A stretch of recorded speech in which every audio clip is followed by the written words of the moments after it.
pendengar setia Pendidikan Nusantara, selamat datang di episode kali ini. Bersama saya Depi yang akan menemani kamu selama beberapa menit ke depan untuk membahas topik yang sangat menarik, yaitu implementasi entrepreneurologi dalam pendidikan non-formal. Tema ini penting banget, terutama di tengah arus globalisasi, modernisasi pendidikan yang seringkali membuat kita melupakan akar budaya kita sendiri. Sebelum kita masuk lebih dalam ke prakteknya, kita perlu pahami dulu apa itu etnofonologi. Nah, etnofonologi itu berasal dari dua kata, yaitu etno yang berarti budaya atau etnis, dan pedagogik yang berarti ilmu pendidikan. Jadi secara sederhana, etnofonologi adalah pendekatan pendidikan yang mengintegrasikan nilai-nilai budaya lokal ke dalam proses pembelajaran. Contohnya, kalau kamu tinggal di daerah Dayak, maka kearifan lokal seperti gotong royong dalam ladang berpindah, pantang larang dalam pemburuan, hingga cerita rakyat yang bisa digunakan sebagai media pembelajaran. Jadi etnofonologi bukan sekadar belajar budaya, tapi belajar melalui budaya. Nilai-nilai lokal digunakan untuk memperkuat identitas, karakter, dan relevasi pembelajaran bagi masyarakat setempat. Kita udah ngerti nih soal epistemologi, tapi sekarang kita geser ke pertanyaan kedua, yaitu apa itu pendidikan non-formal? Bisa dijelaskan? Pendidikan non-formal adalah jalur pendidikan di luar pendidikan formal.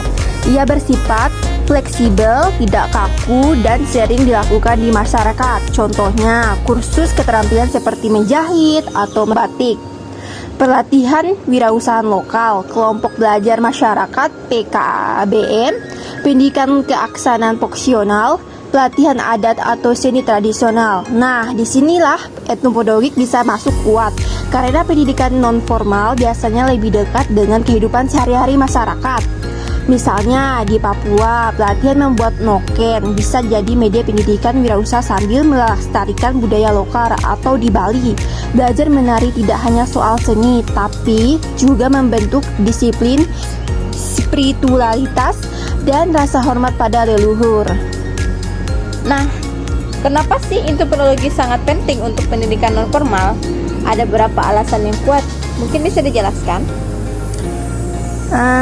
Kontekstual relevan. Materi belajar lebih dekat dengan kehidupan peserta didik sehingga mereka lebih cepat memahami.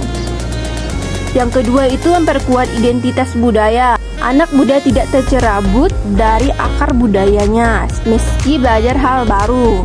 Yang ketiga itu menghargai kearifan lokal. Kegiatan pembelajaran menjadi bentuk pelestarian budaya itu sendiri. Yang keempat, mendorong partisipasi masyarakat. Orang tua, tetua adat, atau pelaku budaya bisa dilibatkan sebagai pengajar. Yang kelima itu adalah fleksibel dan kreatif. Pendidikan non-formal tidak harus mengikuti kurikulum baku, jadi nilai-nilai budaya bisa lebih leluas diterapkan.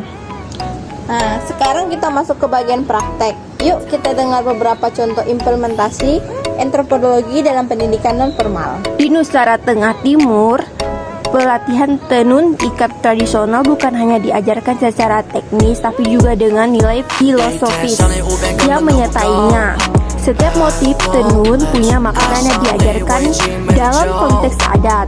Kalau di Kalimantan Barat, PKBM lokal mengajarkan bahasa Iban dan Dayak Kanayat pada anak-anak muda agar bahasa ibu tidak punah. Sambil itu, mereka juga diajarkan membuat kerajinan anyaman khas suku Dayak. Selanjutnya, di Sulawesi Selatan, pelatihan kepemimpinan remaja berbasis nilai Bugis seperti Sirinan Fasce, harga diri, dan solidaritas digunakan untuk membentuk karakter.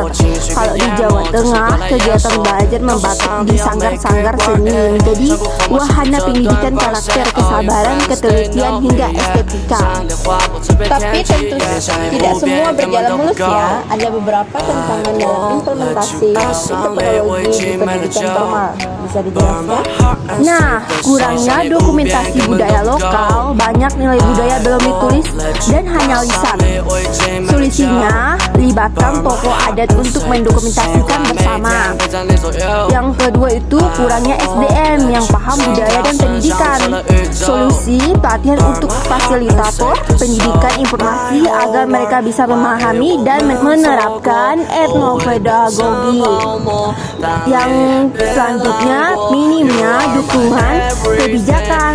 Solusi advokasi ke pemerintahan daerah agar memberi peluang dan anggaran untuk program berbasis budaya lokal. Yang selanjutnya itu stigma terhadap pendidikan non formal.